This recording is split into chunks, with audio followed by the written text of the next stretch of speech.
அனைத்திந்திய அண்ணா திராவிட முன்னேற்றக் கழகம் அனைத்து மக்களுடைய அடிப்படை தேவைகளை பூர்த்தி செய்வதற்காக உழைத்து கொண்டிருக்கிறது. இன்றைக்கும் பாதாள சாக்கடை சரிவர சுத்தம் செய்யாமல் தண்ணீர் தேங்கி நின்று மக்களை அச்சுறுத்தி வருகிறது. தமிழகத்தை ஆண்டு கொண்டிருக்கும் திராவிட மாடல் என்ன செய்து கொண்டிருக்கிறது என்பதை தெளிவாக ஊடகங்கள் வழியாக வெளிப்படுத்துங்கள்.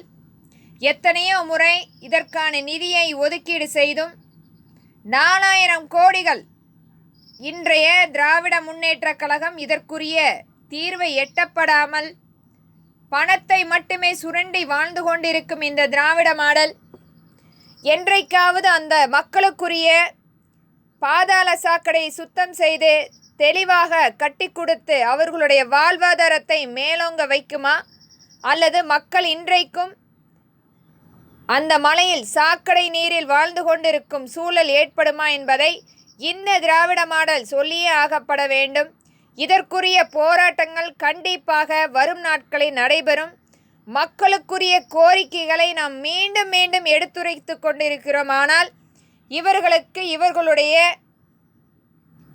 அப்பாவுடைய சிலையை திறந்து வைப்பது, ஆங்காங்கே இவர்களுடைய புகைப்படங்கள் மற்றும் பெயர்களை ஆங்காங்கே சுவர்களில் எழுதி செல்வதுமாக இன்றைக்கு இவர்கள் பிரச்சாரத்தை மேற்கொண்டு ஊடகங்கள் வழியாக பொய் வார்த்தை ஜாலகங்கள் மட்டுமே இன்றைக்கு பேசிக்கொண்டிருக்கும் இந்த திராவிட மாடல் பாதாள சாக்கடையை சுத்தம் செய்தால் மட்டுமே உங்களுடைய எதிர்காலம் இருக்கிறது என்பதை தீர்மானமாக இங்கு வலியுறுத்துகிறேன். மக்களுடைய அடிப்படை தேவை இது.